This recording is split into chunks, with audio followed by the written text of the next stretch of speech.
Calm down before you stress up the groove. The energy a little different when the blessings accrue. Hey, who you talking to? Just know I ain't no regular fool. Edit none of this Could out. be anything in the world, but I can never be you because I head tall like I'm on my tiptoes, baby. Okay.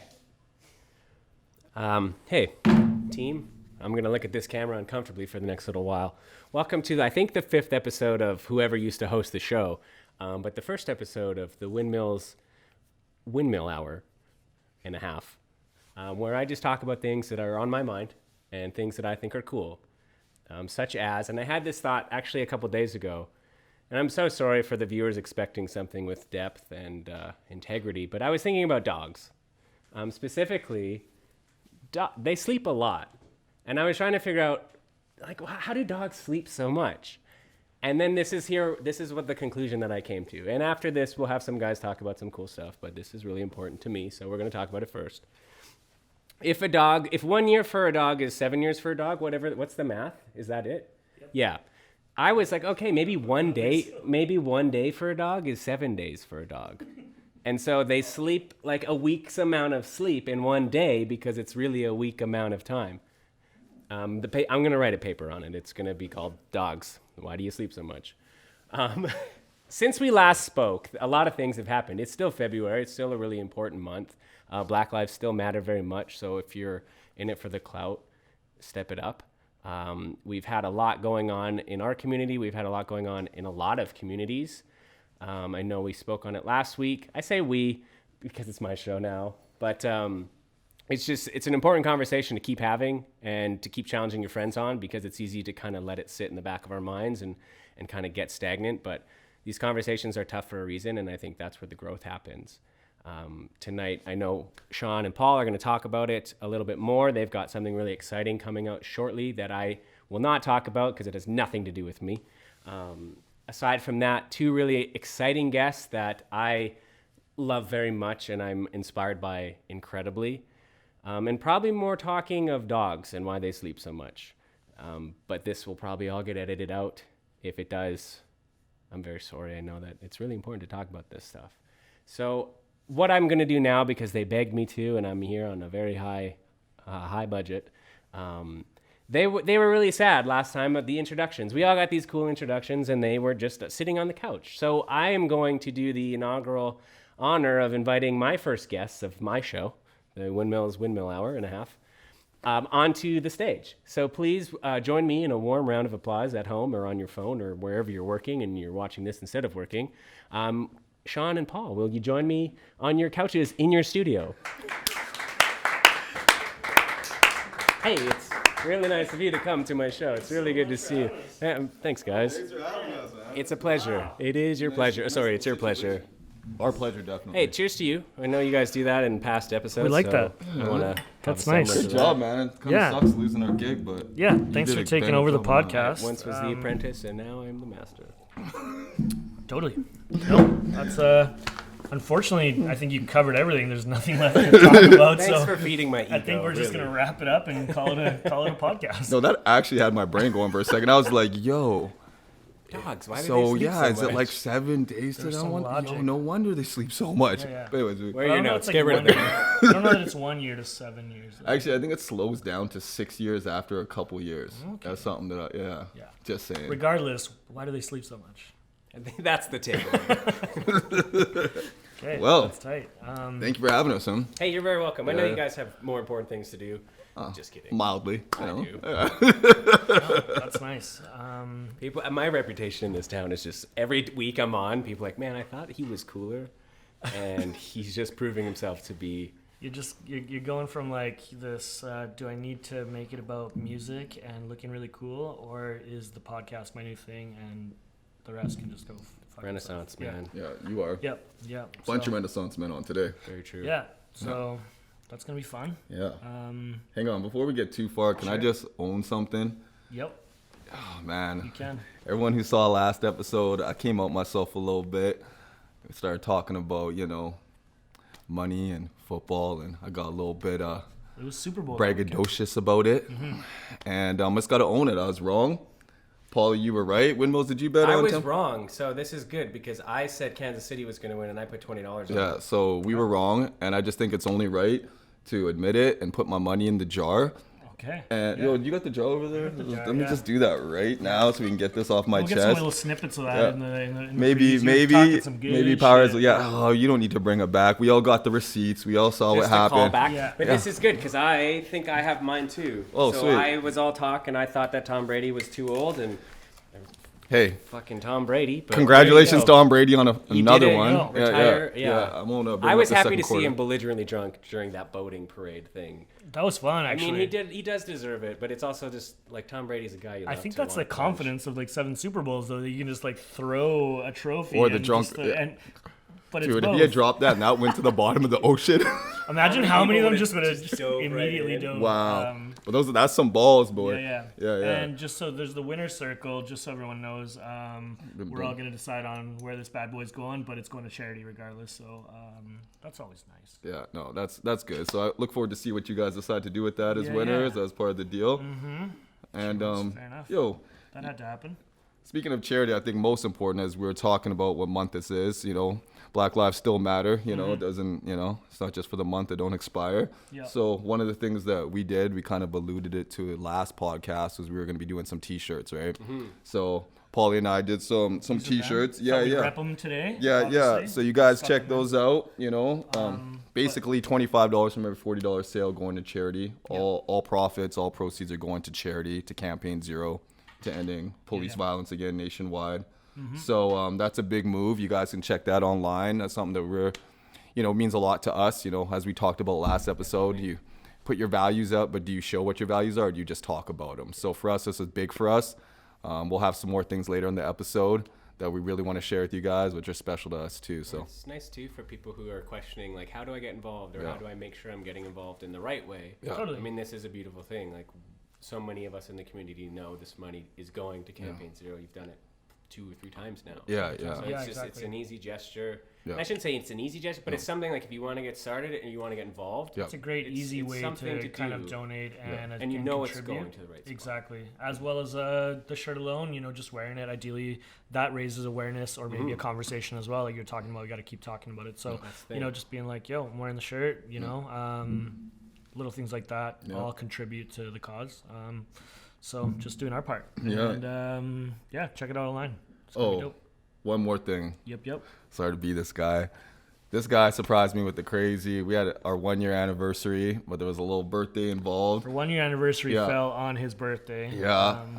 So yeah. So I just wanted to thank everyone who came out, man. That was amazing. You guys, I was so humbled, and everybody kicked in and got your boys some shoes. It makes me sound like a charity case here, but let you guys see what you guys put it towards. Of course, I got the Hennies, man. Of there course, it I brought is. the Hennessy's with He's it. been looking at those Hennessy packs. I was gonna get it. I'm like, you can go online, you can wait, whatever. He's like, I want the Hennessy shoes. I was all like, I wanted. hey, they're So- yours, man. So it's a done data. It's a deal. Appreciate you guys so much. Thank you so much. Yeah, we appreciate you. Hell yeah, You earned yeah. it. You deserve Oh, it. man. You earned it. You earned it. It's your birthday. You earned Here's it. some You shoes. earned your birthday, You man. deserve Yeah. it. You deserve it for the amount that you guys opened a business. I mean, you both deserved it. We touched on it on the day. Yeah. Like, you opened a business in February of the most ridiculous year of all time, and it's Timing, still baby. happening. And I don't know, something in your waters. I don't know if it's like pre-workout. I don't know if it's like 2 types of pre-workout. I don't know. I don't work out. I have no idea. But I don't know if it's the doubling like, up on the pre-workout. the pivots, yeah. the things that you guys have done, that's what we were so happy to be here to celebrate you guys. Yeah. And I spoke with James earlier, ran into him, and he was like, what a day of just celebrating and joy. Yeah. 2 guys who really deserve it. Yeah, it was amazing. We're Our Yeah. hats grateful. are off to Yeah. you. Oh man, Stuff. appreciate it. So Yeah. thank you guys again. So I think that was kind of like the housekeeping I wanted to on my end, wanted to put out there immediately. But Yeah. Past that, I think let's get to the let's get to the guests, man. We got guest. some The dope episode. ass I'd guests love to here. introduce them, but I don't think that's my No, job let's just let anymore. Windmills do that. Here, I'm kicking back. You're absolutely right, Paul. Yeah. That's your name, Paul. We'll just hang out. Paul? Yeah, Paul. Yeah. What an awful thing to joke about. Was it Paul? Was it? They Yeah. let me into their studio space. They let me onto their couches in their episode, and I'm down. just that guy. Now you're clowning our names. Yeah. Yeah. It's tough. At And the I love top. you for it. Well, thank you. So it's on you. Why don't you introduce the So we first got- amazing guest we got? Yeah, we got 2 amazing guests tonight, but the first one, I'm really excited to sit here and make him comfortable with the things that I'm going to say to him. Yeah. I met this beautiful man a decade ago now, I think. We were playing in some bands.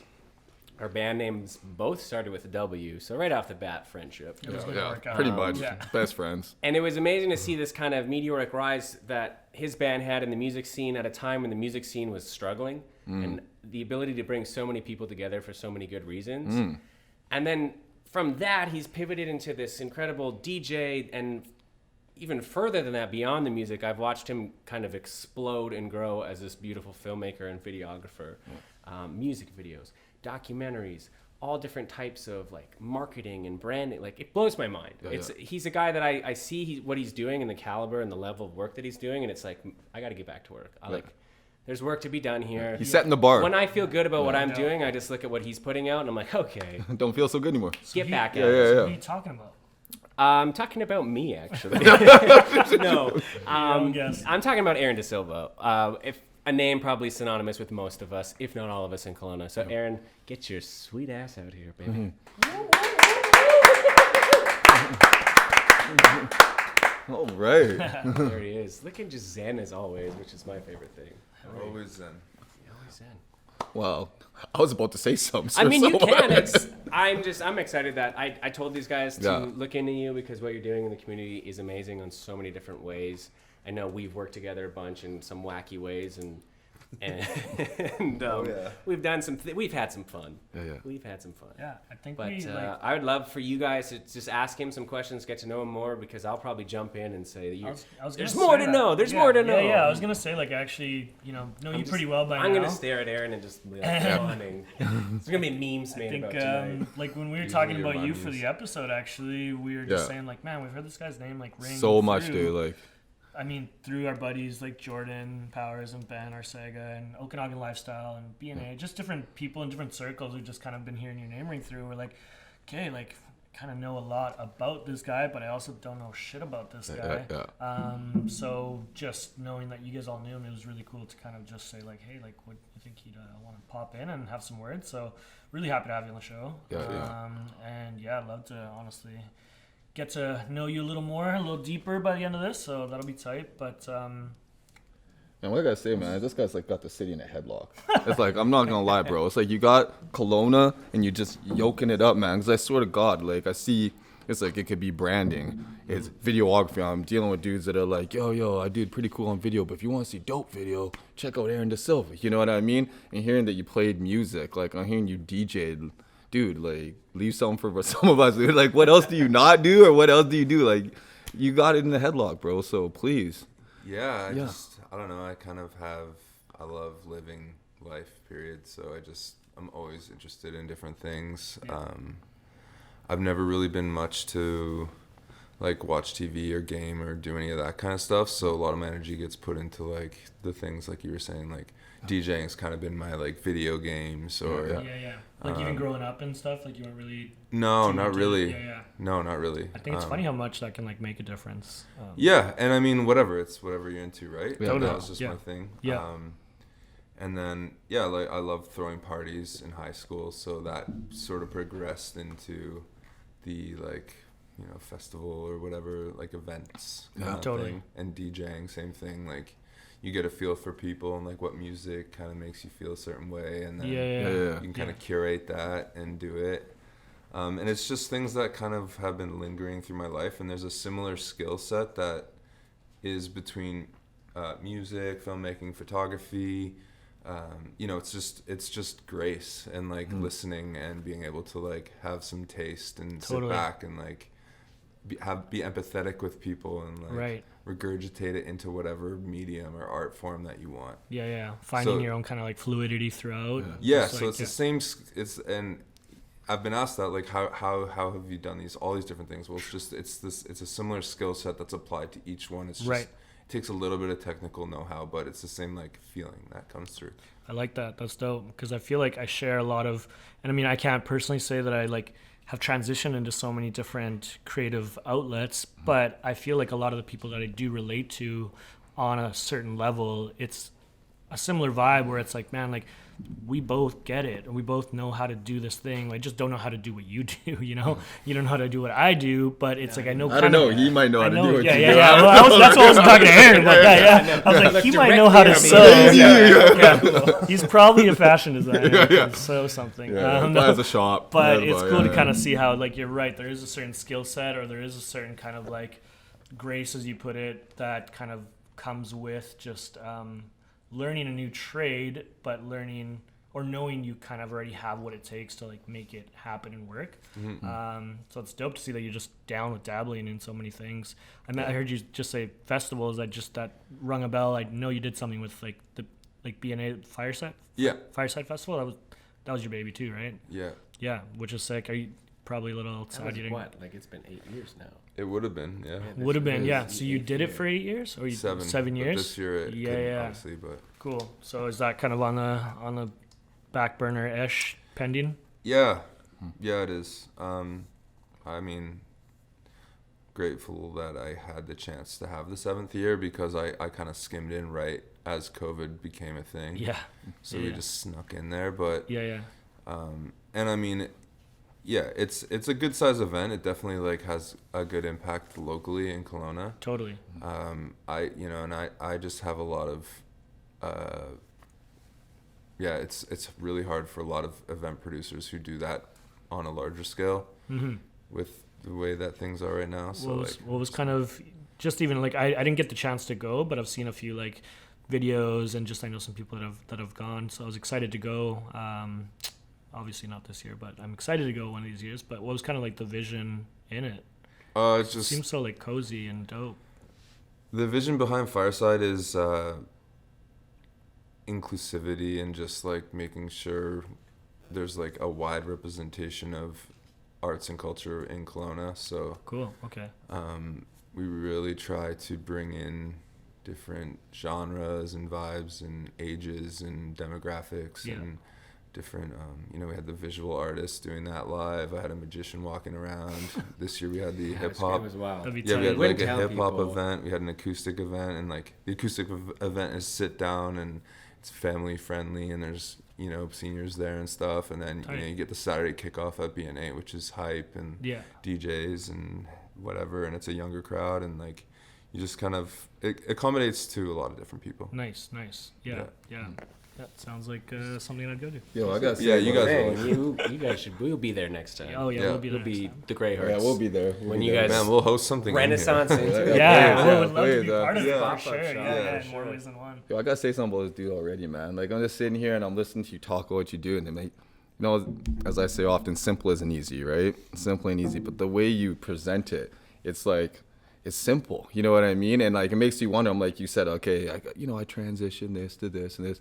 Like what if you had a couple like prime skill sets or something that come to your mind would have been like instrumental for you to be able to make these pivots as effortlessly as it may seem to people? I'm sure it's not.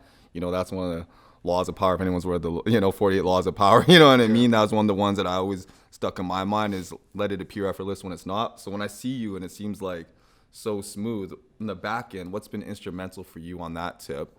And then I guess the follow-up would be, was there one pursuit or artistic expression that really set this off for you? Like, was it DJing that started it, or what was it?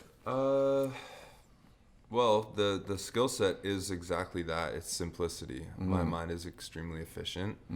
I'm like really, really passionate about things, but I don't put attention on something out of my control. And when something like ends or goes wrong or whatever, it's just like solutions, not like dwelling on the why or whatever. So that allows you to grow with things, shift, whatever the business needs, you can shift if it needs, because it will appear. And if you hold on to like an expectation, or you hold on to an idea that you had or something, and you just hold it so closely, you have to let it go, and because things will move around as they need to. But I mean, as far as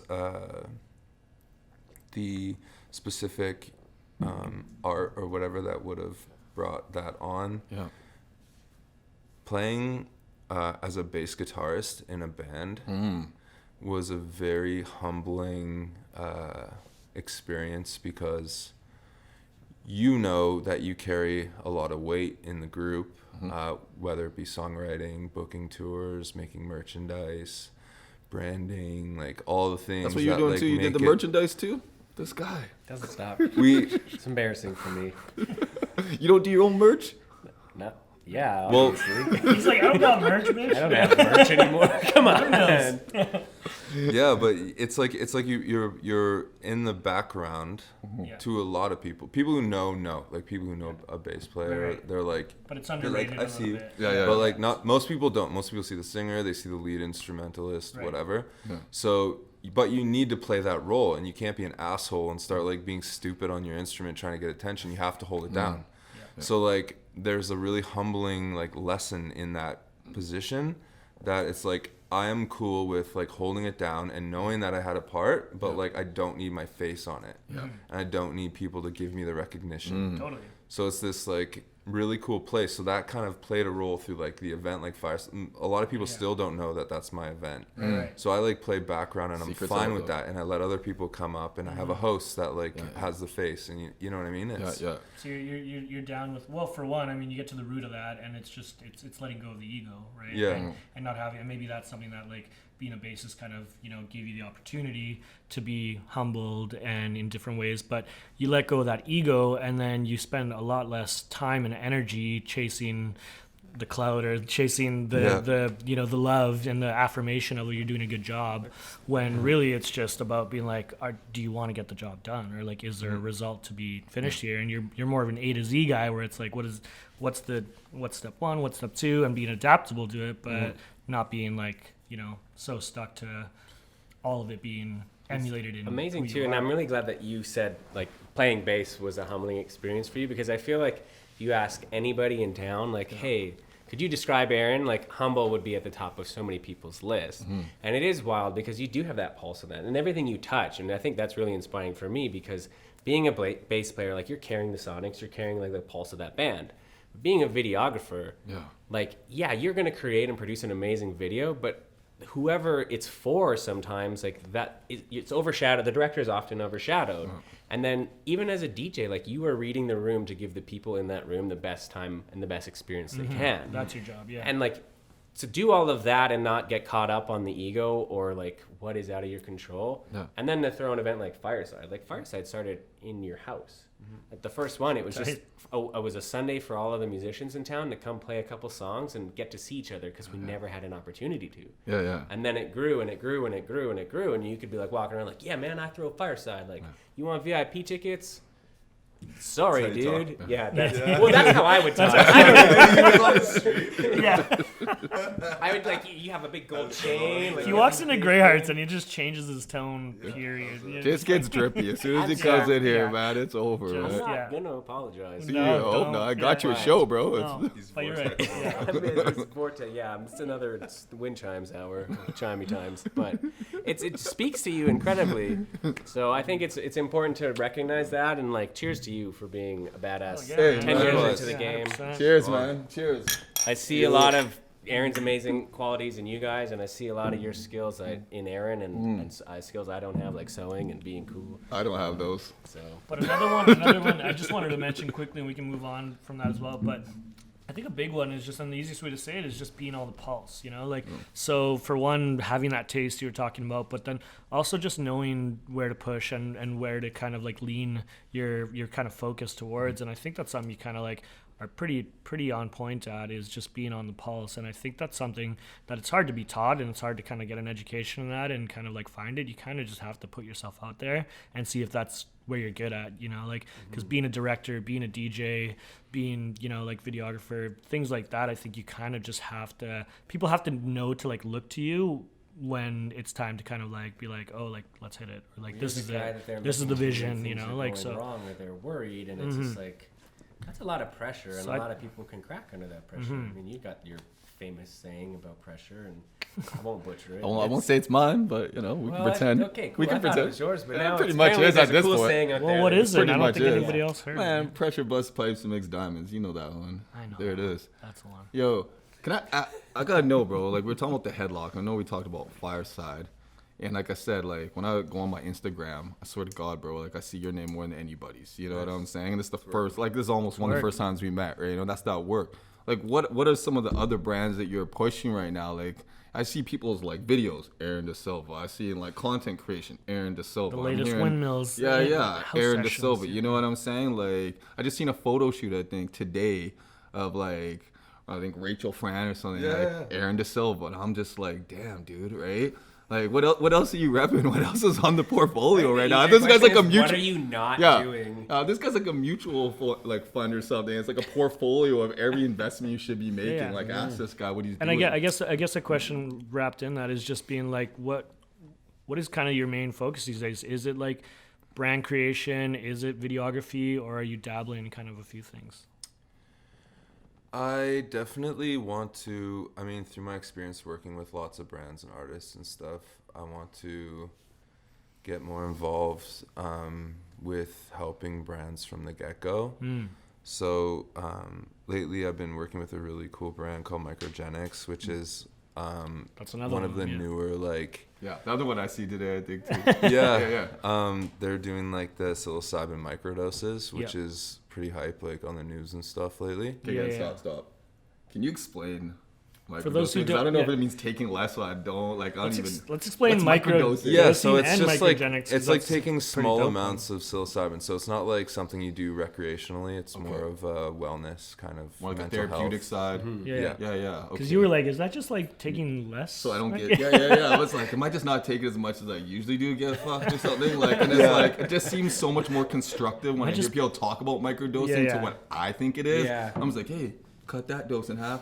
And I think a lot of people don't know that, and that's what Microgenics has been doing so well. Educating. Is explaining and educating. Okay. Yeah, it's a brand built around a lot of education and just being on the wellness tip with the whole movement, I guess, because it's huge. Like companies like that are popping up all over, and it's decriminalized in Colorado now, and there's some dispensaries in Vancouver, and that's the indications, right? Like Colorado, it's really cool. Like standing on the tide. I mean, it's kind of like as if the whole like peace love movement that was happening in the 60s is kind of like recurring, and in a way that's like controlled and a little more like mature, I guess. So it seems like a lot of people are benefiting from it. Yeah, well, and I think a couple of those things that you're saying, like, you know, people are benefiting from it, as well as people have a better education of what they're actually getting. So when you're talking about microdosing and mushrooms and, you know, anything in that world, you know, where it kind of could have a different stigma or version or like what you're kind of looking at, you know, this is a really cool way to kind of introduce the world. And like you said, it's being decriminalized. You're seeing in dispensaries, you're seeing a lot more education and a lot more branding come through it. So it's cool to know that you can look and dabble and kind of like test the waters with something without being so like, oh my God, no, I couldn't, you know. Removing the stigma. Yeah, it's definitely adding the education. So I think that's a beautiful thing. Yeah, well, I think that was a point that, I mean, when I was in high school, just all we were told was drugs are bad, don't do them. 100%. And everyone was like, well, I'm going to do them anyway. And if I was the kid in the poster sort of and like, I mean, like do this shit, dog. My community, my whole like friend group, like that's how we bonded. Like we would at lunch, like go smoke weed. Like that's what we did. Do you remember like the DARE program that you get that like police officer that would come to your classrooms and like tell you like not to do drugs? It's like that was just like the first like 101 on what a bunch of different drugs were. You know, like their only accomplishment was just teaching you about different drugs and blah blah. But I would say there's definitely a little bit more of a different lane that we're moving towards these days, which is nice to know. I don't know that on like a kindergarten, elementary school level quite yet. You know, I don't know. Keep it out of there. I don't know that. Yeah, I don't know that they're testing and teaching that stuff there. Taking mushrooms. But from where we came from, to where we're at now, it's cool to see the evolution of all that. Yeah, it's good. It's great. Yo. Did you gonna ask them what you asked me earlier today? Oh, I was just I know you I want to hear.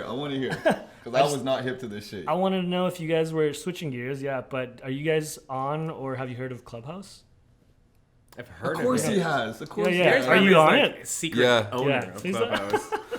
Probably. This little project I feel had. It's just yeah. Speaking of the CEO, Is there something else Clubhouse, that you're doing too, Doug? Yeah. Is this you behind Clubhouse? No. No. Did I get an invite? I've been in a few convos on there. It's Nice, cool. dope. Yeah. It is cool. Yeah, I'm super about it, but like I still like I'm pretty new to it. I just got invited. Don't worry, Windmills.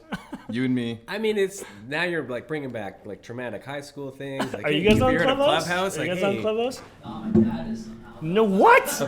Damn. All I know is it's a thing that you have to get invited to, and I'm nervous to ask people to invite me to it because that's Guess what? never historically worked for me. It's just He's on it. He's on it. Guess what, dude? We're not on it. That means- Where's our invitations? Yeah. that's well, one of them is I don't think- want to be on it. It's Start my still own. it's still growing, so not everyone can. I think only iPhone users can be on it. To be honest, It's a with you, nice thing to so- say. That's to how someone because who's he knows not I got an using it on Android. it. So yeah, you're trying that's to, why you're trying I to save invited you. face I with me. would've Right? invited you. He gave me an off ramp. It's iPhone only. I would have invited you before iPhone only, but it's also I think their platform. Obviously, they did it on purpose, but they're trying to like grow it slowly so that they can kind of figure out all the tweaks and they don't like crash in the first year or so. Because they knew it was going to get so big so quickly. In the first like year, they were evaluated at like $100 million. So, and then now this 1 year, in the first year of being, they only had 1,500 followers at that point when they were evaluated at $100 million. So they knew it was going to be like boop, and then now they're already at $1 billion. So What are we doing here? What are we doing here? Yeah, but so I knew it was going to happen. Like I knew. I'm trying to get an invite, man. That's I what don't we know. need to- Y'all are on Clubhouse. So, you see shit. Shoot yeah. me an invite, man. So He's so it's snobby. gonna He's be a Kelowna whole thing. socialite. Of course he's on there. It's This on- guy owns yeah. everything. Of course he's on there. He owns the copyright to socialite, to the name socialite. Jesus. Anyway, so it should be dope, but we That was don't even my talk about ego it too talking. much. I just yeah. wanted to see who else was. I have in my no book. idea what it is outside of a private thing for people to talk. That are cooler than us, Windmills. Yes. It's basically, That's all yeah. I'm gonna say about Basically that. just a platform for like audio conversation, whether that be in like podcast or free kind of radio style thing. So it's like a newer, quicker, easier way to like flow through podcasts. You can just like chime in or hop into like a quick little conversation and tons of different things. But you can like be listening to like Oprah or like Tom Brady or whoever, like talking to like friends or in a forum or whatever. And you So can then can the average human get involved with those conversations? you can or- yeah, they're usually open and you can be in it, but you might not be able to like Talk, you can Won't let listen you to it. contribute. won't let you like contribute. Some other smaller ones you can, or you could just have one with you and your friends if your friends are invited and on it. This guy over here. If your friends are on it, I Yeah. prefer to talk to them in person. yeah, yeah, that's what I mean. Yeah. That Anyways. organic. Yeah, shit. let's it have our probably own will thing be called the just the new human big thing. interaction. Yeah, It's called Let's Meet Up and Have a talk. Anyways, Anyway, I was curious about that. Paulie put that on me today, and I like had no I just clue asked what if it he was on it because I recently got on. Yeah. I was like, yo, You you're probably on knew about Clubhouse? this like 2 years ago before Yeah. it even existed. Yeah, No, it's like a month ago. There you I go. heard See? about it. I didn't think he was gonna get so up. I was trying to be cool too, though. I was like, "Yo, you on Clubhouse yet?" He's like, "The fuck's Clubhouse?" I'm like, "Don't worry about it. Just Google it." Yeah, as soon as he It's like- says "don't worry about it," like where does that put you? You're, like, Yeah, worried. And he's like, then "But I what get is worried, it?" yeah. Now I am worried. I'm trying to be like this guy, not worry about shit I can't control, but I'm not there yet. You know what I mean? Like I'm just not there yet. You know, What's no one says happened, Sean and happened. Zen. They don't go together yet, man. Oh well, thank you guys. No worries. Yeah, man. I think that's a good place to kind of maybe Yeah, take yeah. a little breather. Yeah, let's take a little break. Take a When we little get hangout. back, we'll Yeah. bring in our man Next Ben guest. Arcega, you know, and we'll have a little sit down. Sorry, who's next guest? Well, we can't yeah, say yep. we can't say quite yet. My Yeah, next never guest. mind. Yeah. Sorry. You keep Windmills- forgetting. I gotta play my whose position, show you're right? on. Yeah. Windmills is on you, baby. No, but you were Next. doing really good, so continue. Well, when we come back, folks, we will come back with our man Ben Arcega and Aaron DeSilva and continue these wonderful conversations. There it is. Not bad. Thanks, bud. It's like I did before. That was a really good voice for it too. Yeah.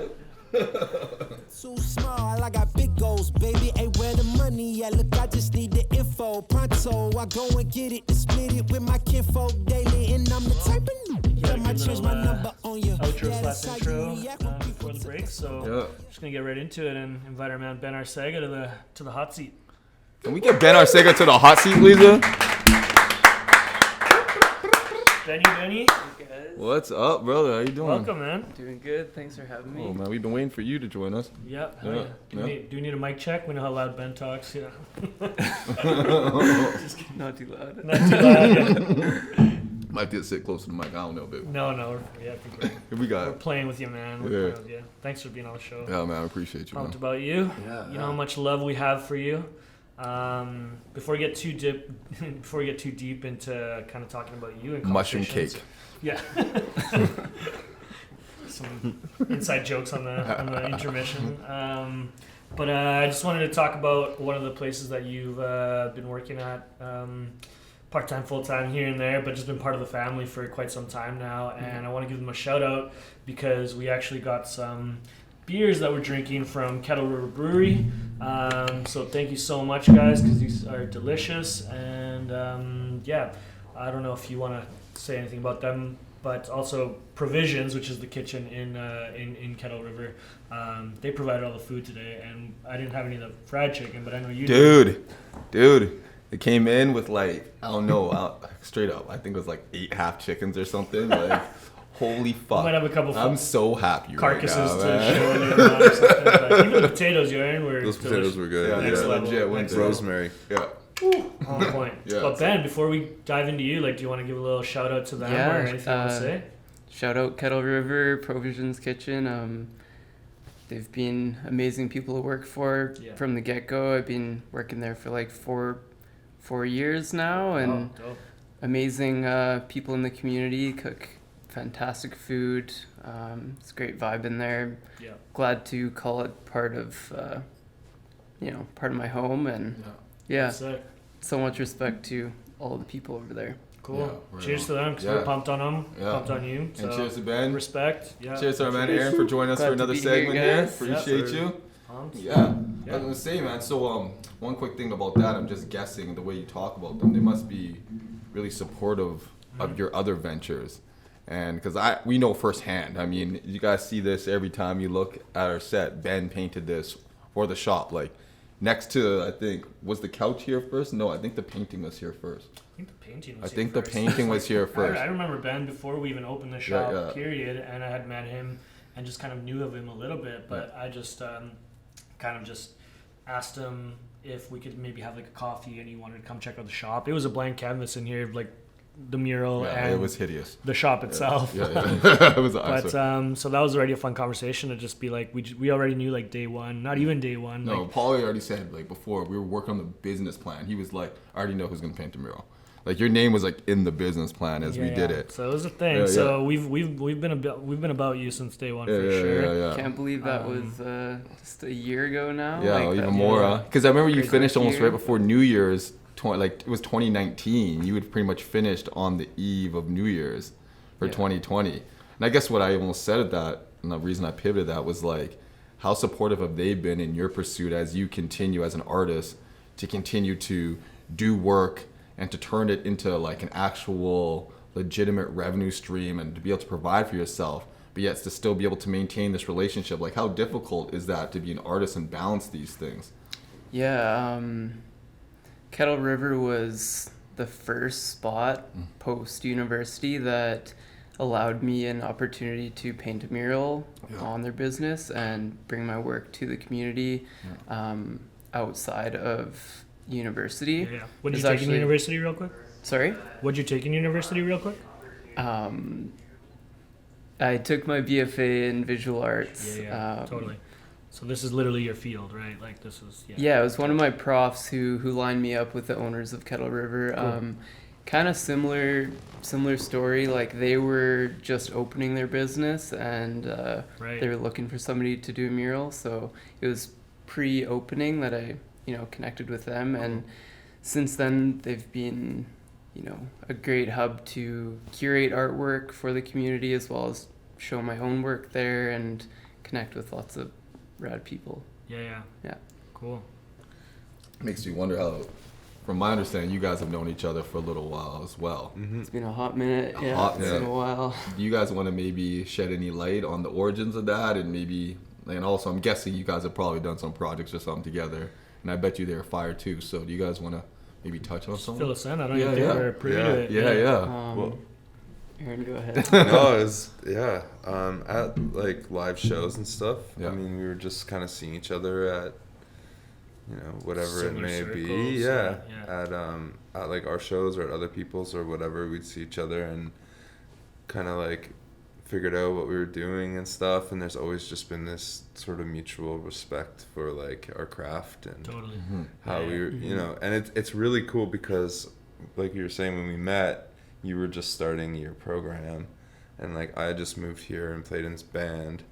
So it was like cool to see each other start from like the ground. Yeah, I remember like you and Wild Sun were, you know, playing at O'Flanagan's or at Doc's or Fernando's, and I was out like, you know, second, third year university, just raging like out on the town, and you Still know, got a couple left in those years.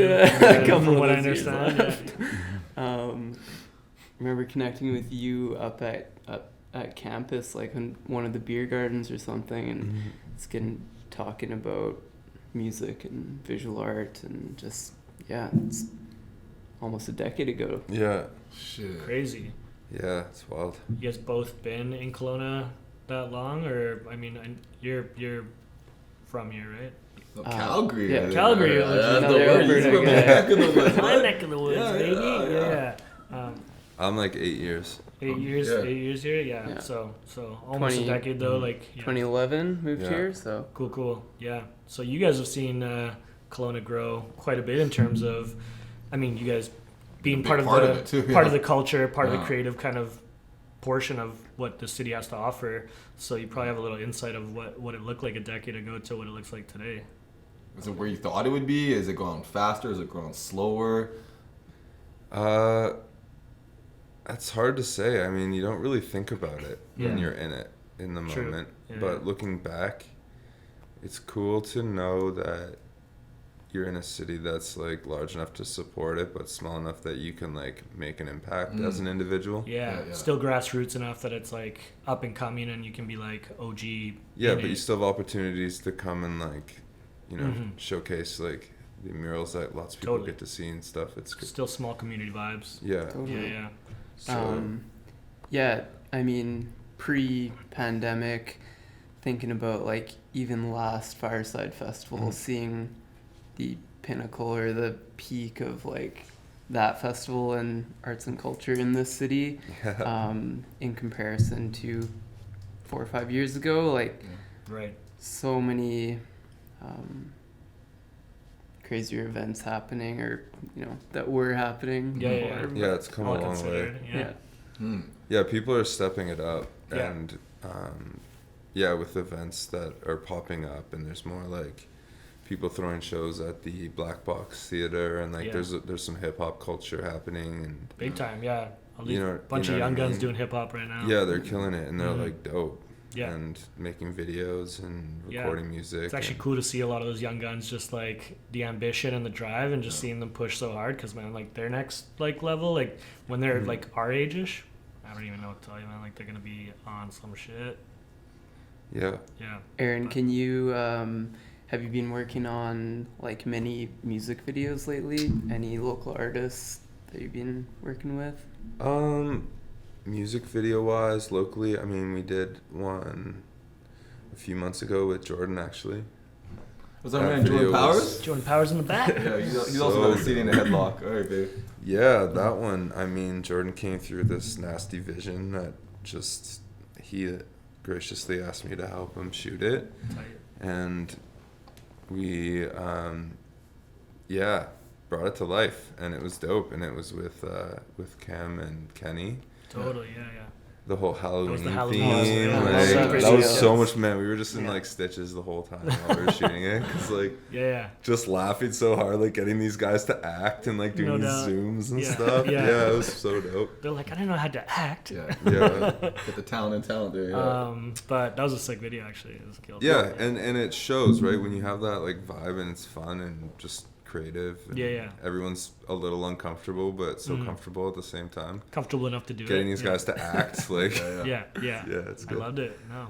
Yo, was that Jordan? I remember you were speaking to the director real quickly off camera, and you were talking about Aaron to me, and you said something about you good with certain type of videography, but there's a certain type that he just kills, and it's not something you do. And you guys work, like if you're doing a video shoot, you do one aspect of it, I'm guessing, and he does another aspect. So what part of the videography or something like a music video is it that you specialize in? Like, what is your hallmark?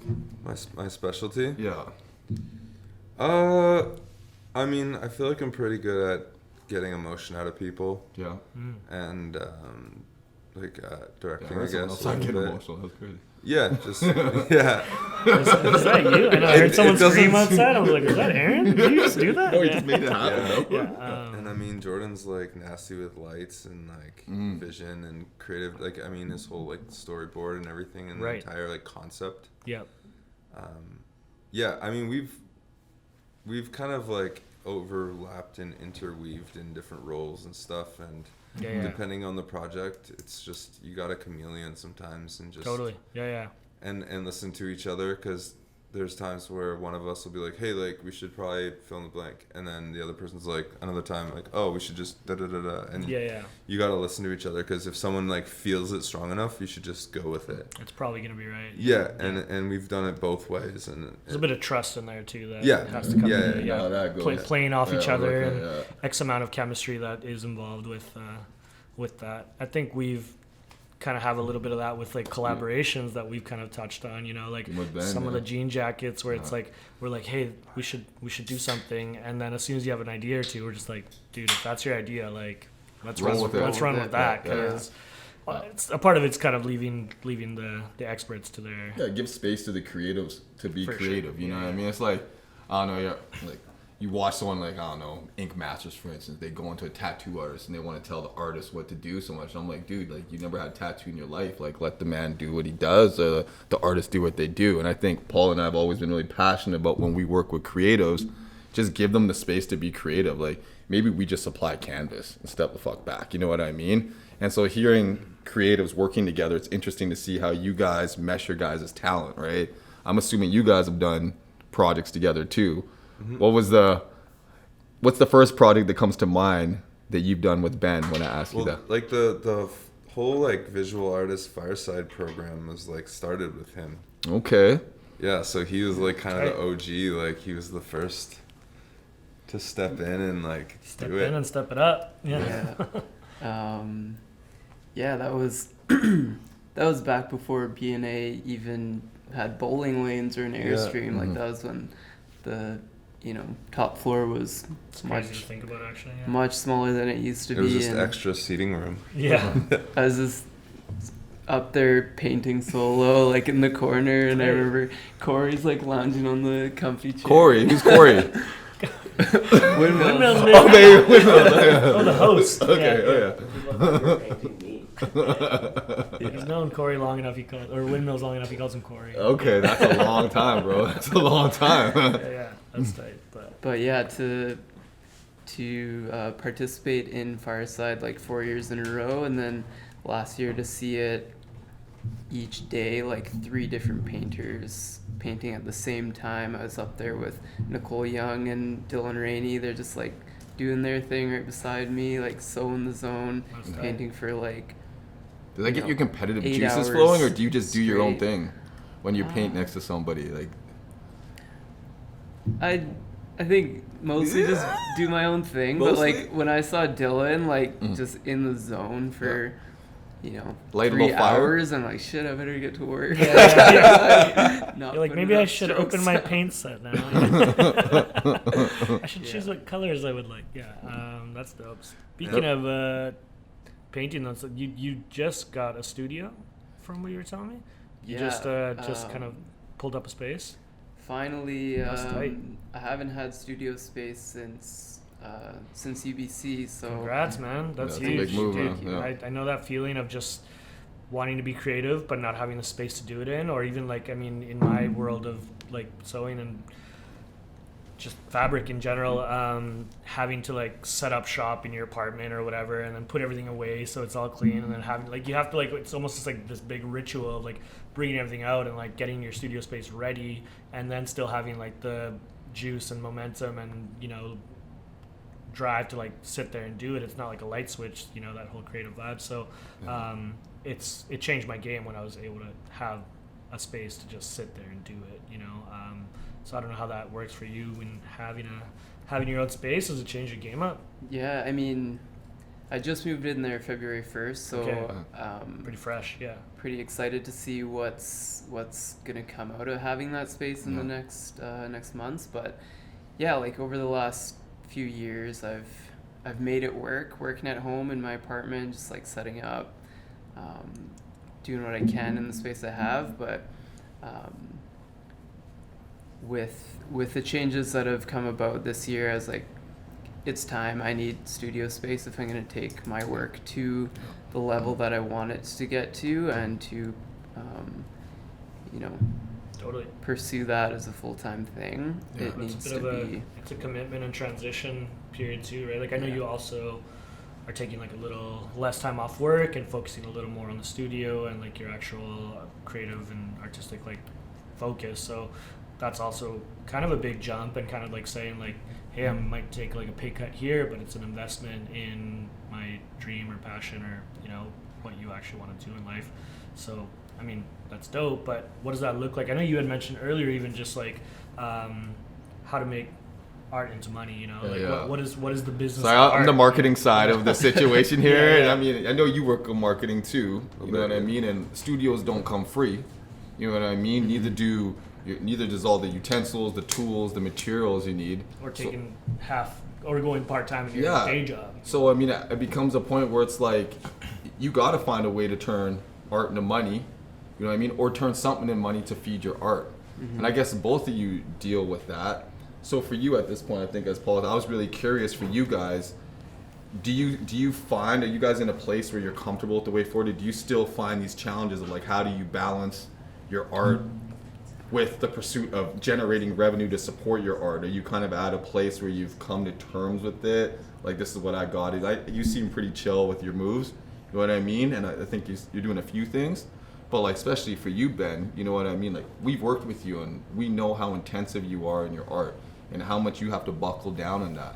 I can only imagine the challenge of you basically almost affording yourself the time to realize the process to the degree you need to produce the art you do, right? If that makes sense. Yeah. I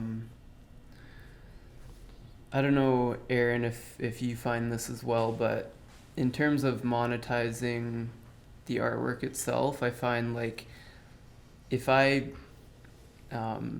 commit myself to doing the work and putting the focus in, that's when, if I'm focused and working, that's when more work just keeps coming my way. And it's like, oh, I've finished one thing up, and then it's like, boom, there's 3 other jobs just like waiting to working with the universe. So almost not focusing on it and just doing the art is almost the best way for you to keep the ball rolling. It sounds like you're saying to me. Yeah. Because that kind of sounds like it. Try not to like get too caught up in the monetary side of it. Like, everyone's got to pay rent and eat, but that trust in your ability, though, and I think coming from someone who's sitting on here, like I always look at Paulie as a creative, and I look at you and Windmills, like you guys are, to me, it just blows my mind. And I think it's really counterintuitive for some of us to almost just trust in our ability and the way things are going, to just put the time in and not worry about how do you afford it, how do you give yourself the space to achieve it, and worry about, you know what I mean? For me, I'm used to budgeting in our time. society, it's not that natural. Our society really is not the one that's that receptive to that process. I mean, hence, I guess in Renaissance time, artists were commissioned, because it was something in society. From my understanding, it's like, don't worry them with the things of society. Let them create beautiful art, and let the rest of us who can't create beautiful art support the arts. You know what I mean? And that's something I always felt really strongly about. And I think getting to work with creatives, any chance we get to support creatives, it's important to us, because you guys shouldn't be bogged down with certain things like that, so you can create the more beautiful work. I don't know if I sound like I'm in the 1700s or something, you know what I mean? But translates. I was gonna say that you sound like you're in the 1700s. Yeah. Well, I feel like I was born in the 1700s right now. Yeah. I guess that's my admiration for artists and creatives. Yeah. I have a couple of thoughts. Yeah. I think that like creatives who are like, oh, like I just like don't want to be sellout and I don't want the like talking about it like that. Like I think they have the wrong idea about the relationship of money with art, because like there's like money is like a form of energy, and the value that you give yourself as an artist, if you're paid properly, you're gonna feel that value and you're going to like produce the best quality product that you have. Totally. So like I don't know like if you guys have had these experiences, but there's been times where I've done things for trade or like homie deals or whatever free, and it can be it's good stuff, but it's never on the level of something that's properly funded.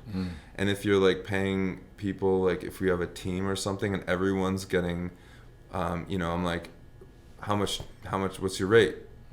It's this. There it is. Done. Yeah. If that's the way the transaction goes, that person is like preparing like a week before, the day before, they're getting a good night's sleep, they're showing up, they're like creatively invested, and they're going to do their thing because that the energy flow is proper, and it's like their value is Being met. seen. Yeah. So That's a well way to put it. and so I've had conversations with artist friends who like don't want to sell out or whatever, but like I mean, don't sell out, but you still need to know your value. Yeah. And it's important to get compensated properly for work that you do that adds a lot of value to whatever you're giving it to. Yeah. Totally. It's also going to make you a better artist for the next one, or it's going to build who you are, into becoming the best that you can be, because you're almost forcing yourself to like up your standard by creating value and seeing self-worth. And I think how you put it, like having a relationship with art and money, is exactly that. Like you actually need the relationship, and relationships aren't just like this like one quick transaction. It's like, no, how do I feel about it, and how do I like value myself, and how do I see money working for me, whether it's for other my family or for the rest of my artwork. Like you need to have that kind of energy and relationship. So I think that was very well said. It's a hard one though. Yeah. It's a hard one. It's a hard balance. I would say for artists alike, even this space you guys have and everything you're doing is an art form even. Yeah. So like even like the putting value on like the items you have and everything, that's still like a creative like thing that you have to do. Totally. So it's two brains. It's like one thing is the creative and one is the business person, and they need to be friends and like get along. Have a relationship, a positive relationship. Yeah. I think that's why we get along so well. Yeah. That's one side of the brain. And You need both sides, and if somebody is forever like not able to get paid for their work, then they should find somebody that can help them get paid for their work. Totally. Because let someone else do it. Yeah, because it should be happening. There's nothing wrong with getting paid to make your art. There's nothing wrong with that. Yeah. No. Aaron, I was gonna ask, like, in your position, do you often say no to opportunities that come your way? Like, I find that. That's a good question. Great question. Yeah. I find like the work that I feel most passionate about doing is, something that is in line with my artistic integrity. Like if I want to do it and I feel excited about it, I know the work's going to be that much, more valuable. And like I try to say no to opportunities that just don't feel right, or I'm like, I don't really want to do this, and I'm just going to do it to like make some money. Yeah. Man, that's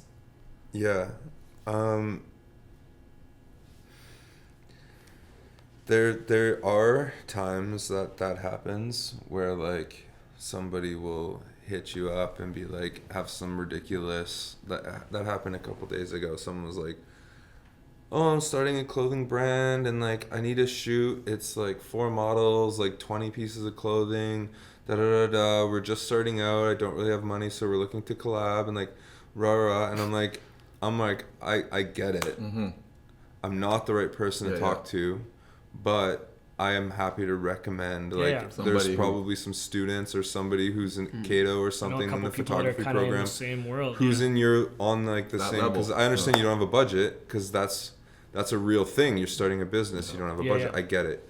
So those are circumstances where like I'll suggest somebody else. And then I mean, there's also like, which hasn't always been this way, but you get to a point, like you're saying, where there's a certain like level of integrity in your work. And I, with the role of a filmmaker, a photographer, you're glorifying something, and you're doing it in a way that like has your name tied to it. So if I don't believe in something that I'm trying to sell, or like a brand that I don't really align with, like morally and with my values, then I tend to pass those ones on. That's been a big thing for us this past year, where we've Learning to say no. we've been getting a lot stronger with our no's, which is The yeses come in though, which gives us exactly just a lot more opportunity. You feel a lot better about the yeses when you know when to say no. But and if we're busy saying yeses to these ones where we wanted to say no, or it wasn't in line with kind of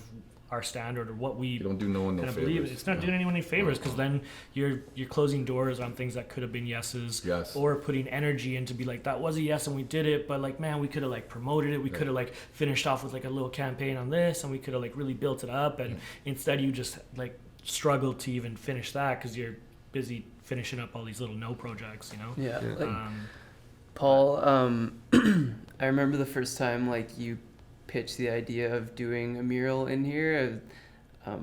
Immediately, just through being friends with you and knowing you in the community, I was like, this is gonna be a yes. Like, I'm stoked to work with these guys and see their shop open and be a part of that in any way that I could. And well, man, we're super glad. Become iconic. Yeah. Like, seriously. Oh, and we were so pumped. You were like, iconic, you believed in us before Grey Hearts was even Grey Hearts or anything. A lot of people walk in here and they're like, wow, the shop's great.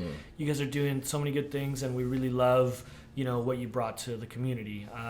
You were saying that before we had any racks or anything on the wall or anything, period. So, man, just thanks for kind of working with us and believing in us since day one. And I think a lot of that's the same energy and chemistry that we've been talking about, that you kind of like need to actually make it successful, but Yeah, no, I think that's really what I just want to say about the no real quickly, and I love what you guys said about that, because to me it's like opportunity cost too, right?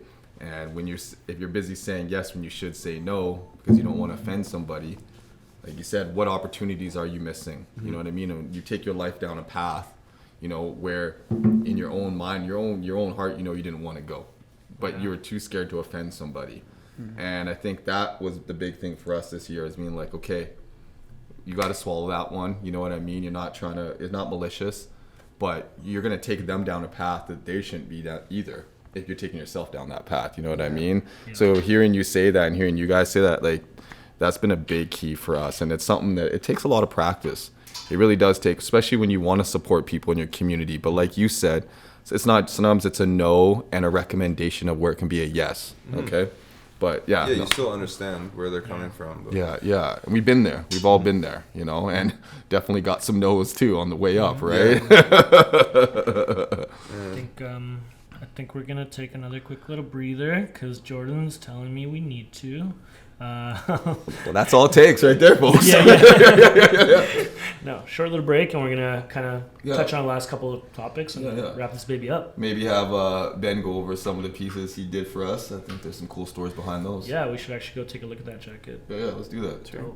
Right on. Brown skin, baby, I can see the summer on you. You see all the bread, and I know it make you wonder, don't you? Ooh, I ain't surprised at all. Seen them rise and fall. Went up the mountain, it wasn't hard to climb at all. At the top, I found some relief. I finally got some peace. Carry on, but please don't mess up the mood.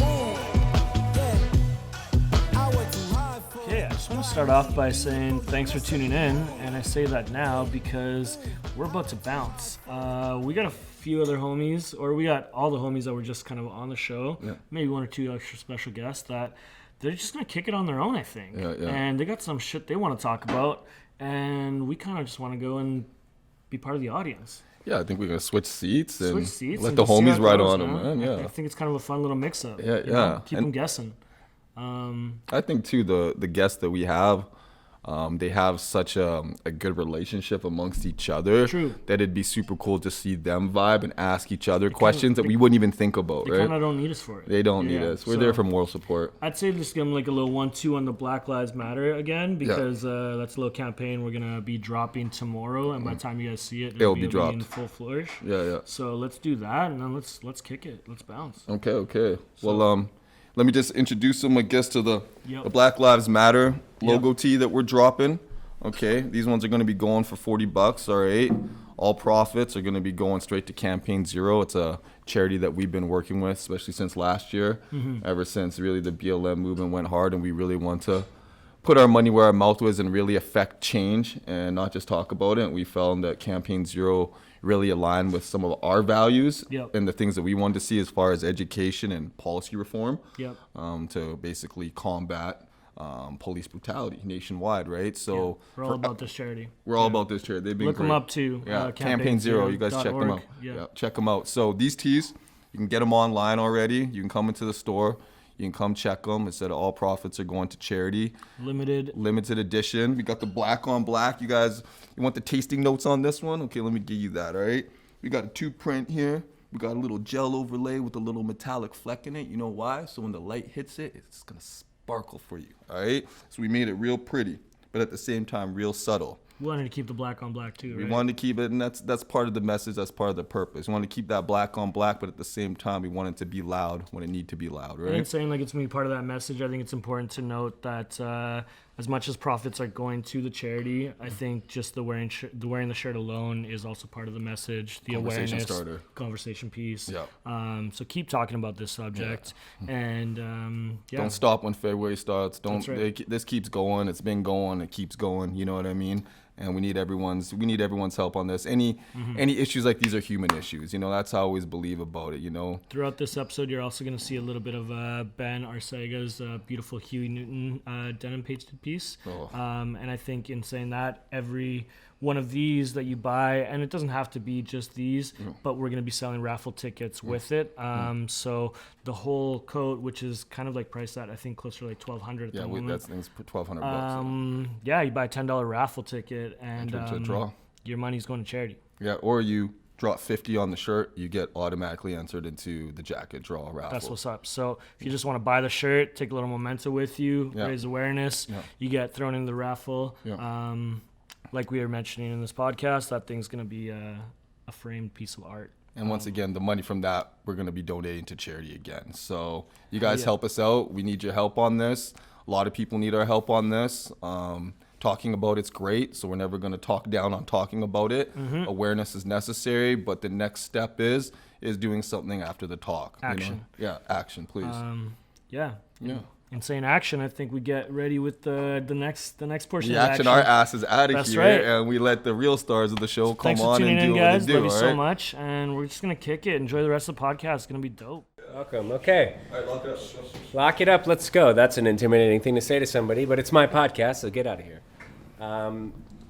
We are now in the sensual part of the evening. I've unbuttoned one of my buttons, and I'm drinking red wine. Wind chimes. I can feel it from here. I thank you for saying that. I'm really excited to. I don't know why I've been given this responsibility, but I'm gonna take it and I'm gonna milk it. Took it. I already. You know what? This is my show now, man. I got Aaron right here. I'll ask him if he wants to do the next one. That's a mean thing to say. Wow. My stock's plummeting. That's why I'm not on Clubhouse. But I'm really excited to sit here and talk to you guys because the three of us have known each other for like a decade each, basically. Collectively, enough for a dog to sleep in one day. I'm upset nobody talked about that. But it's been really, like Aaron, you spoke about it earlier, so I'm going to touch on it quickly. How when you kind of were first starting with Wild Sun, you were first connected with Ben while he was just entering his program. And I feel like that was right around the time when I met the both of you. So it's been really exciting to see each one of you grow and follow your path and the opportunities that have presented itself. The murals that you're doing, I mean, every beautiful shop that I love in town, you've painted something for them, which is amazing. Even here, and on clothes now? I didn't know that was a thing. And for Aaron, like, we could talk all day about how much I wish I was you, but we won't. I wish I was you, man. But it's really exciting for me to sit across from people that I consider my peers and also people that I consider huge inspirations that help me focus on my craft. I don't really have a question. I just wanted to open up with saying I admire the two of you a hell of a lot. Man, I have a question for you, because I think all of us can relate to starting your like artistic career or journey in a place where you have an expectation on something, and like you're driven to like create a band or to create a certain style or to like learn something or to whatever it may be, a certain craft, and then something happens, like a band will break up, or like you finish like a course, or you like have like an opportunity that you really wanted that you didn't get, or like something that kind of like shifts your sails a little bit to a different direction. And I think that point is a do or die moment for a lot of artists that they don't realize, where it's like either you can take it as like my life's over, I failed, or you can see it as like, oh well, now this opportunity is presenting itself, which is just another layer of like growth into another direction.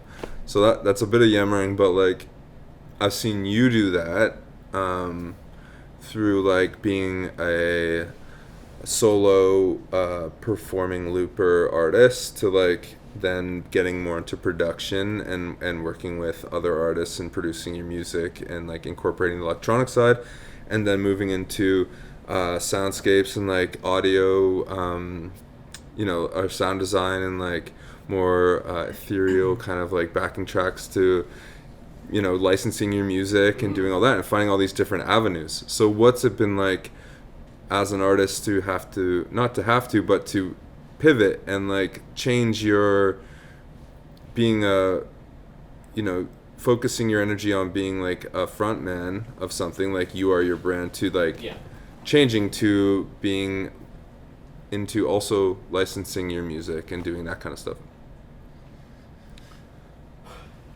It's a wonderful question, and I think like to at the core, I think it's a gift, and it's a blessing to be able to be in a position to have an opportunity to say, I've hit maybe a certain level, and now I have to think about moving over here, or I have that ability to expand. Whatever the art form is, I think that's a wonderful thing to be in a position of.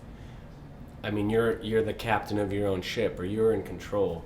I mean, with COVID eliminating performing and touring, so many musicians have had to kind of delve into new avenues. For me, I've been lucky. When I started, I wanted to make music. It was something I was passionate about, and I had to do it. And it came out as looping, and it came out as very like just a guy on stage with a looping pedal, and then that gave me these opportunities that then afforded me an opportunity to go over here. And for me, it was always kind of like, and it's like a misquoted Bukowski quote where it's like, find what you love and let it kill you.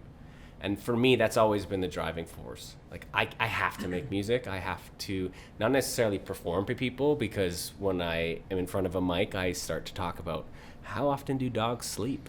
Mm-hmm. What's up with that? And maybe that's part of the You're alert. part comedian, though. I'm in my head, for sure. You are. You're half musician, half comedian. Musician, half comedian. That's a little bit on the 2021 business card. Like, I see 2030, you're full-time stand-up. Plays Challenge one song. accepted. Yeah. And at Windmills, here's one chord. What's the deal with 2030? I don't know what's going to be happening in 2030, but I mean, to go back to like that core essence, and you make that decision, you're faced with the challenge, and it is easy to sit back and be like, fuck. Mm-hmm.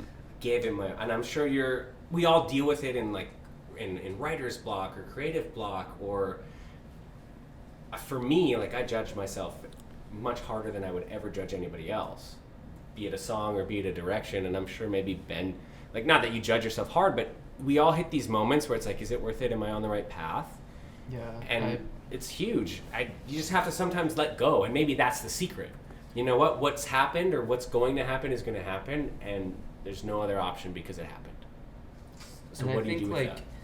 embracing those turns and shifts and you know, the uncertainty in a creative career, that, you know, going with those failures and those, you know, missed opportunities or the successes. Like, you may be doing something for so long, and then in a matter of years you're doing something you never thought you would be doing. Like, a couple years ago I didn't think about painting denim jackets. I didn't know that would be something that would be on my path, but it's amazing when you let go and you let those things come into your life, and then Sometimes it's trusting that unknown. Mm-hmm. Or you take that leap of faith, and maybe you're going to come across on the other side a little bruised, or it doesn't work. But that doesn't mean it wasn't worth it. I mean, I've had ideas and I've wanted to go in a direction, and I've tried it and it's failed miserably, and it's humbling, and that's important. I think for any artist to have those moments where you fail so spectacularly that it gives you hope that, you know what, I tried, and what a gift and what an opportunity it was. The next time I know that I'll do it a little bit differently. Corey, I feel like I can't think of a time where I've seen you fail musically or I've seen him fail, artistically. dude. Like, I've seen him fail. Cut it! There was I remember this one. It was like an art show or something, and he was doing his loopy thing with the tom. Yeah. And then I think you hit like a wrong note in like one of the loops, like the initial loops, and it was just like Tends to happen. it was like doo, doo, doo, doo, doo, brr. And then it was like it kept coming, and then you just stopped it or something. And It is. I have, and I'm really glad that I you've thought you never were seen it. flawless, but God no. it brought me back to reality for Yeah. that moment. I was like, Wait a minute. Well, thank you. That's wonderful to hear, but it's completely wrong. But I think those mistakes are inevitable and they're human.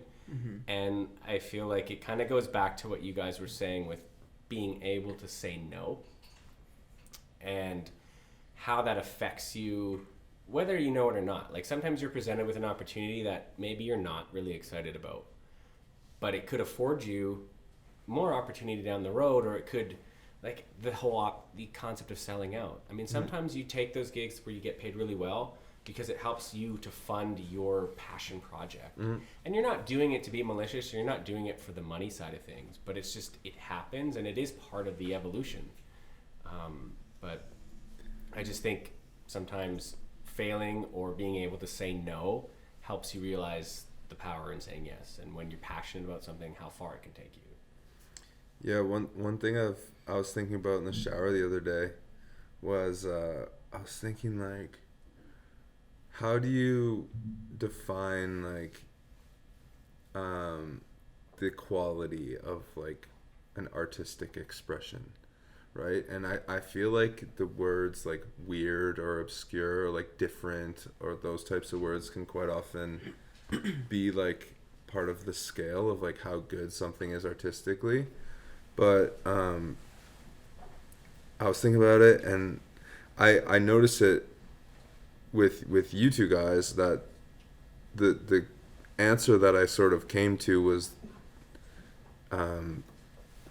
authenticity, and more so, I mean, art is just where you get influenced by something, you're inspired by something, you process it in your mind, and you bring in your experiences and you regurgitate it and like mama bird it to the world in whatever medium it is that you have. And if that is done in the most authentic way, with the least amount of direct like influence as like, oh, I want to be like that or that or that, and you're like so conscious of that, if you can do that in the most authentic way, I feel like that is like the true like highest level of like art or whatever. And that can be something so simple as like a simple like line on a canvas, or it can be as obscure as the most like crazy well thought out like obscure piece of film project or whatever. But I've noticed with you guys, like if I hang out with you as like individuals, your expression, like musically or visually, is like so like close to like who you are as people. So I feel like the reason for your successes is that your art is so authentic to like who you guys are. I could throw that right back at you. But thank you. That's amazing. Like that's. I don't think anyone ever sets out to do that or to have that. You hope so. Like, I would always hope that my art comes across authentic. And from where I'm sitting and I look at the both of you, I know and I've watched it grow and evolve. And it always, for me, comes back to that authenticity. I mean, you just had that pop-up shop at the tasting room like a month or 2 months ago, and you sold out of everything. You were there for like 5 hours, and you sold out. Bam, bam, bam, bam, bam. I don't. Yeah, which is unbelievable, and that's. Like people came in not knowing what was going on, and the fact that speaks to your authenticity because I want to support someone who's living their art and who's living their craft. I mean, the opportunities you're getting with My Kelowna, being able to showcase the art scene in Kelowna, even the video, like. I feel like when I see a frame, I know it's yours because I can feel the heart behind it, and I know what your thought process is and how in-depth you can get with what you want to present without being like, okay, I need to do this because it's going to make it come across as this. It's almost like this effortless wave. So it's beautiful. It's been magical to watch you both. And I got sidetracked because Sean was waving at me. Sean is one of the key grips on the show. I think he's the AD.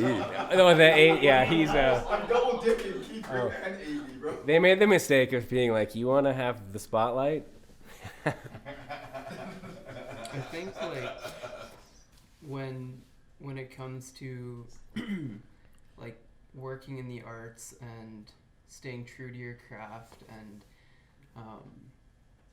doing work that's authentic, like I know that the work that I make, like not everyone's gonna love, like it's not gonna be for everybody, but I think the most important thing is that like it's in line with my integrity and it's something that I like. And if I keep making things that like what's up, bud? that are in line with my path, then the right opportunities are going to come into my life, and I'm sure you guys feel the same way with both of your artistic. When it connects, everything in its right place. And speaking of everything in its right place, Uncle Ken. we have just been blessed in your right place right now, and on my right place. Yeah, the nightmare is here, and that's not like, the nightmare. The nightmare. No, I said the nightmare, but I'm worried that people are gonna think like I'm calling you a nightmare. But I mean night space. Mayoral candidate who won the candidacy. He won the thing. The nightmare. Candidacy. Is that what it is? Windmills. Illiterate. Man of the nighttime. Man of the nighttime. Fighter of the daytime. Man. Tell us about you. Let me introduce. Aaron, there's so much to you and you're human beings. Welcome to the So there was this one time in grade 9 where I was in high school. Obviously, I was there, but I was outside in like the smoke pit. I didn't smoke cigarettes, but I smoked weed because like that's what the kids did then. Yeah, and it was lunchtime, and I ran into this guy, and his name was Kevin or Flinch, I think he was called, but then Flex. Yeah, and it was cool. We were in a high school where the grades kind of like, because I think a lot of people would hang out with just their grade in high school, but like the grades kind of just all melded together. It was more like the scene that you were part of. So it was like 9 to 12, like everyone would kind of chill, and it was just like this vibe of people who were down to like listen to like Wu-Tang and like hip hop music and get high at lunch or whatever. And it's okay to say that now because it's legal, sweet. But anyways, the point I'm getting at is there's a few people that you connect with early in life and you like maintain a relationship throughout. And it's cool to see like a homie from like way back that's like still a homie now. That's rare. Yeah. Yeah, we had obviously no plans of moving out here. We just kind of ended up here in Kelowna together, and we're like, oh, dude. Yeah. Oh, dude. And we both went high school together, and I might have hooked Aaron and his homies up with some herb back in the day and shit. And Shit hasn't changed, so that's pretty and fun. now, tell us about what you're doing for your career right now, because you're on like the wave, man. Like you're doing some cool shit right now. Yeah, to me it's still surreal. Coming from a high school that was, we all consumed cannabis in high school. We had a reputation at our high school. Some people called it Grand Reefer, other people called it Ganja River. The actual name of the school is Grand River. But It's in Winnipeg? yeah, no. This is in the Waterloo region of Ontario. Kitchener. Yeah, and anyways, today here we are, and I'm growing cannabis for a living, and I grow cannabis for Doja, a local company that has slowly progressed ups and downs throughout the volatility of the market and stuff, but it's interesting because we're still here and we're a small company, and we're currently selling. We grow 2 strains at the company, and we're currently selling.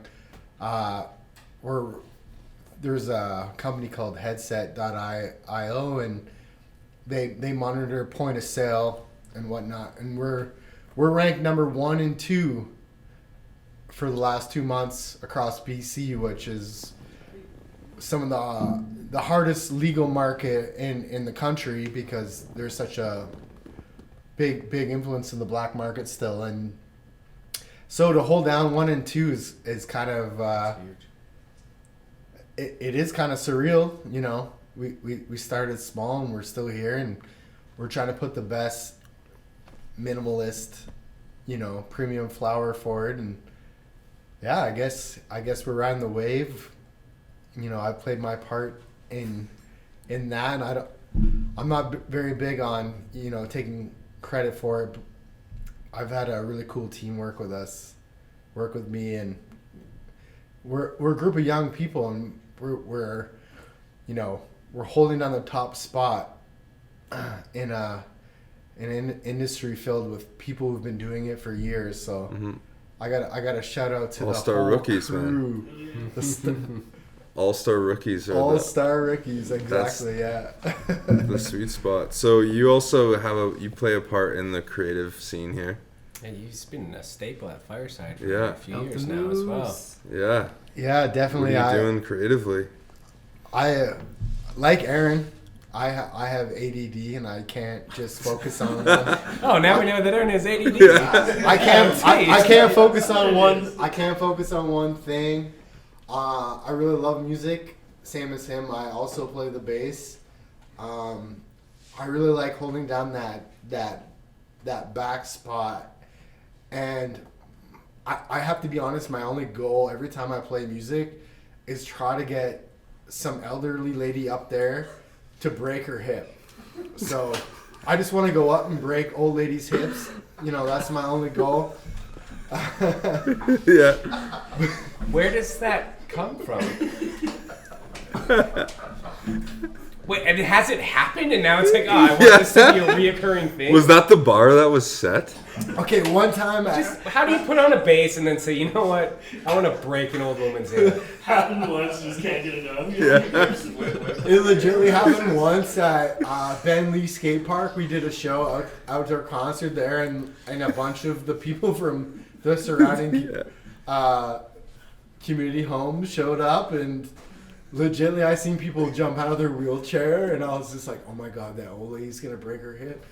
And after that I was like, this is the new goal. Like, you really gotta get people Figuratively. out of their, Yeah. no, this was legit. I No, don't it know. was legit. It's a good segue to Kevin, as a breaking creative, hips you on the wanna daily, figuratively yeah. break someone's hip, or But if you're honestly, Kevin for real. honestly, like, I really just want to support, like, I prefer the supportive role, and I've helped Aaron out on many projects in the background. You've even been an actor. Sweet Legs. Yeah. Oh, I didn't even want to go there, but Something just clicked in my head. Was that as a musician, you want to break elderly ladies' hips, but then your day job is growing weed for them? Like, it's like, oh, you broke your hip. Here's Is that some like conflict of interest? Is that like a? That's a Renaissance Man. This is an episode of Renaissance Man. okay, guilty as charged, but but honestly, it's all about supporting locally and pulling from the people locally, and pulling ideas, being inspired, and supporting each other. And most of the time, the biggest contribution you can add to something means nothing in the grand scheme of things, but it might be that needle that broke the camel's back in terms of just the right support, the right wording of support at the right time to somebody who needed it. And I don't even know if I can swear on this, but that shit is huge. We're talking about breaking women's hips. Yeah. That shit is huge. Elderly women's that hips. shit is huge because for me, I work in a volatile industry, and yes, I'm doing great things, and yes, this and that. But if you're not recognized for the little things that you're doing, it can break your soul down. So I think it's huge to recognize somebody, for the little things and actually speak those words, and even showing up is a silent word of encouragement and whatnot and stuff. But yeah, Aaron and I go way back, and Ben and I, we've been friends since the get-go, since I met Ben, and I played in many different bands. Probably the most prominent is Elk the Moose. It's probably the one that speaks the most of us to me. Lots of good live shows at Kettle River and all over town. Seen you guys play. Absolutely. And just hanging out with Ben and getting to know him through those different avenues has played a big role. And I personally think we should bring out one of Ben's or a couple of Ben's painted jackets to speak to the whole picture of what sounds like a good while idea. we're here. Do you mind I if think that would be good. Do you want to grab them, or should we get? Do we want best boy Sean? But also, I think it would be a good opportunity for Sean and Paul, because you guys were pretty instrumental in this happening. I If think you they guys should want to model come because- come and chat. I'm gonna Sean speak for both of us. He's right there. Yeah, but Sean, if you want to speak, I can. Let me hop out. You hop in. Oh, I'm just holding this, though. You This hold is it. your You let podcast. Ben. This is my podcast. I was giving you a chance for. You and Ben talk about it. Yeah, here. Sure, man. Yeah. I will step out. You hold it. Yeah, let Can me. you can you give us a little like breakdown on Yeah, the yeah. inspo for the design of this? This is all you, Ben. Yeah.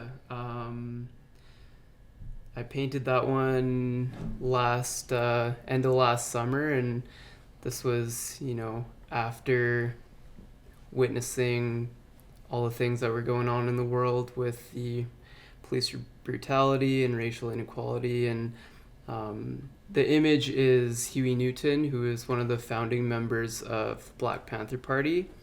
And I wanted to paint that image to recognize that, police brutality, these,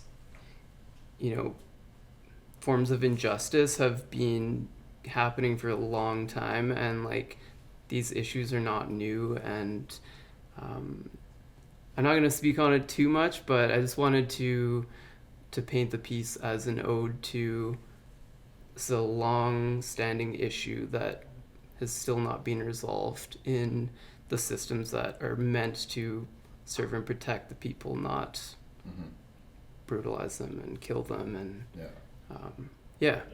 This piece was major for us, son. Yeah, this piece was major for us. So seriously, when you came in with this, took my breath away, dog.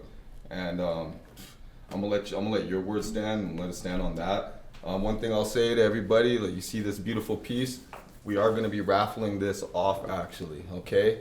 So we'll get into some details on that. You guys keep your head up on our IG and website, but we're going to actually raffle this beautiful jacket off that Ben painted. This is denim art. You know what I mean? This is something that I'd be honored to hang on my wall for the rest of my life. So, Ben, beautiful work, man. We appreciate Thanks, it. brother. Yeah. Well, I got the key grip. Can you grab the other jacket, though? What was your name? Don't worry about that. I don't know how I got let on set, even, to be honest with you. This is my show. You want to do us a favor and you want to tell us a little bit behind this jacket? Yeah, Because once again, it's sure, another man. banger. This one we hung up on the trophy case. People like stop, they look in the window of the shop, they see it, they come in just to see this jacket. So Thanks, bro. That one was a lot of fun. Came together a lot quicker than that Huey Newton jacket. I was quite a bit more meticulous with the image on the other one, but Paul pulled that jacket out of the back, and it was like it was actually a cover-up piece because there's this kind of not the most beautiful Not quite airbrushing such that was on it That's being kind. previously. well, It had this piece of art on it, and it needed a makeover. So the image is it's based on a Raymond Pettibon drawing. He's like a pretty influential ink drawer and painter from the California, like late 80s, 90s. I did a lot of like illustration for bands like Black Flag and like some punk bands, and that was based on one of his drawings, and it's just my kind of spin on it, rendition of it. Yeah. another heater, bro. Did you add the quote yourself, or is that inspired from him as well? That was on the original drawing. Oh, so really? yeah. For those who don't know, do you want to read it, best boy? I'm so sorry. I'm so sorry. I'm gonna talk to my union about this. This is crazy, man. Nothing. Lipstick, a little blood. I'm trying to, imagine that's how she spoke it to him. I guess there's something on his face, right? Yeah. But yeah, honestly, beautiful again. Like our trophy case is like your work. It's your work. You know what I mean? And we seriously have people coming in talking about the jackets that are painted on by local artist Ben Arcega. And Sneak peek on spring. oh, should we? Summer. Ben Arcega. Okay, well, as Paulie's just put you guys on, we have actually a lot bigger collaboration coming up for spring summer season.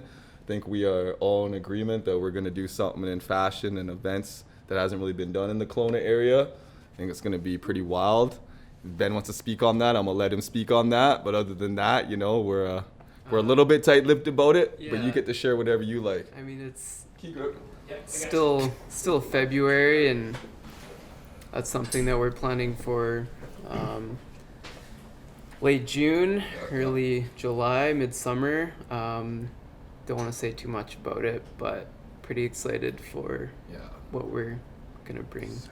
Yeah. Fashion art, we're gonna take it to another level, and we'll let you guys witness that when it's time. I'm pretty just in all of the collaborations that we've done, just to work with two people who do, Paul with his alterations and sewing background, and you with your fashion background, and I feel what we're gonna make together this year is pretty exciting. There's a lot of synergy there. Mm-hmm. Yeah, I think it's real synergistic when we have a little meeting here. You know what I mean? Synergistic is that a word? Synergistic. I'm out. It's like I'm that one. it's I'm out. synergetic and majestic together. I'm back after that one. I'm sitting right back down again. My man just justified. me. Yeah. I got comfortable now. Fantastic, baby. Yeah. I'm here with the nightmare, dog. This is crazy. What's up, dog? So, how did you get deemed the nightmare? Tell me what are the responsibilities of a nightmare in Kelowna? Hey, I'm back. Sorry. I don't know. Well, to be honest, the story is kind of funny. I mean, I actually had friends visiting from Squamish, and they were laughing at me because we were bar hopping. This is before the pandemic. And we were just hopping around, and they were laughing at me because everywhere we'd go, people were hugging me and saying what's up. And And I was telling him about how you kept wishing that I would run for mayor. Yeah, I'm waiting for it because our campaign would be net. Like, Maybe one day I will. I still have things I night want to vision. accomplish before then, but yeah, basically, you know, I think it's because I come through the town with a big, smiley personality, and I really truly love all the people around me, and I believe in the community, and I think that's a big thing. So, being it was nighttime, we were bar hopping. They're like, "You are the mayor of the nighttime." And we're laughing and laughing. They're like, "You're the nightmare." And I'm just like, "Sure, I guess I am. I guess I'm the nightmare." Yeah. So if you did run, what would your nightmare? What would your slogan be? As the nightmare? Yeah. Or as the mayor? Fuck the day, nightmare. Well, like you had a really good idea for the stoplights. Night vision stoplights. It would be Sorry, nice. I'm not running. So I've Just shut them all I've off. lived all over Canada. I've been fortunate enough to live all over the country, and it blew my mind when I moved here and they didn't have synchronized lights. How do you not have synchronized lights? We live in this pretty dense population in a, you know, we got mountains and stuff kind of holding us in this valley. How do you not synchronize the lights? How come I have to hit the brakes at every light and sit there and wait and idle and pollute the environment? We should be able to, it should be synchronized that we hit the gas. It should be like a water slide. Right? Exactly. No speed bumps. Just keep going and get out of there. And that's how you keep moving traffic. And that alone should get you all the votes. You know, I feel like that's an amazing, the frustrations are there, but you know, I'd like to see other things like incorporating. Are you kicking off my campaign right Wait, now? are you running? Is this I the think we're official starting. announcement? So It's in the making. let's say if you were running for mayor right now, what are some positive changes you could see in the city? No Starbucks.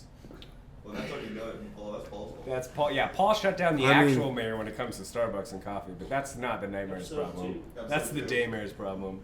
Fuck the dude. Well, let's hear it. If you were day mayor, I would like to see, like, you know, I got to give credit to the people before me, the current administration. Like, it's really good to see, you know, the multi-use buildings going up around Yeah, B&A and stuff, you know, having, you know, retail levels. And I think there should be, like, doctor's office, lawyer's office above that, followed up by, you know, residential. But I think it's important to also incorporate, like, we got all these beautiful parks, but it's really important to, like, I grew up around Toronto and stuff, and you have these ecological islands and stuff, where it's a park and it's an ecological island, and you know, it is what it is. None of these parks are connected, and that wildlife is kind of stuck to that park. So it'd be nice to see corridors between the parks that we have here in town. We got a lot of beautiful parks. If we could incorporate that into it, as well as like building in some edible landscaping, because that's a really big thing to me. You know, providing fruit, like planting trees that provide nuts and fruit, and then, you know, hiring people of the community that might be in a lesser position, and they can come in and manage those things and give them a skill that can take them out of the situation they might be in. So you just want some votes for real, dog. yeah. Like, No, I think. I we mean, just I think he's launched got the like 6 campaign. votes already. Yeah. So 7 votes. Yeah. you know, I study ecosystem management in university and college and stuff, but to me, like, urban planning and planning around the ecosystem is a huge thing. But the ecosystem is a huge part of, like, the community, and community is a huge part of the ecosystem. So if you can understand the problems with the community, like, i.e. homelessness and these things, and take that problem and give them something that brings those people back into the community, I think that's a huge thing that is being skipped over. We're looking at a problem and coming up with a solution, but we're not really addressing the bigger picture, and the bigger picture is community. And I think, you know, the point of this podcast and all these things is, you know, recognizing the community and stuff, and to kind of create a space for people who don't necessarily have something in the community and giving them something to contribute to the community. And I think the fruit tree and the net tree idea for the community kind of brings those people, or an avenue for them to at least put their foot in and add to the community and give them that kind of connection. Because for me, like, plants have always been like that connection to something outside of myself, and I think a lot of other people would feel that same way. So Yeah. So we're coming for you, Daymare. So come for you, Damon. all in all, it looks like we're all about the We're the community here. binaural and there. We're this Thing, it's podcast all was an example of letting things be as they need to be. Because look how we just ended up. That was the old musical chairs. We didn't even plan that. It was like a guest invited a guest invited a guest. Sometimes when you invite someone on your podcast 2 to 3 to 4 weeks ago, and then they take it over. Yeah. And they say, listen, So- you're doing good work, but it's my turn now. Yeah. And that's, I think that's a valuable lesson. It's humbling. It is humbling. I am humbled by it. We're very humble. This opportunity has humbled me. It's don't been know. it's been really awesome to connect with you, Aaron, Kev, Corey, all you guys, Paul and Sean. Thank you for having us as guests and putting this on. And Oh Yeah. God, yeah, no, we would not have been here if it weren't for you two. So I don't know if we're gonna take a quick Yeah. break and then get you back here talking about things. No, I think we're good. Are we gonna keep rotating the chairs? If there's any more you want to talk So about? wrap it up. Yeah, man, we'll have a little Like you said, it happened as it's supposed to. Yeah, that's perfect. Yeah. Yeah. What just happened You happened. guys killed it, huh? So. And here we are. Yeah. Appreciate it. Yeah. Appreciate it. Good times. Yeah. Yeah. Shit, I'm gonna get these guys To the moon. plug. That's a wrap, baby. I don't know. Tune in next week where I talk more about dogs and why they sleep so much. Is that joke not funny anymore? it's on It was a merch. joke.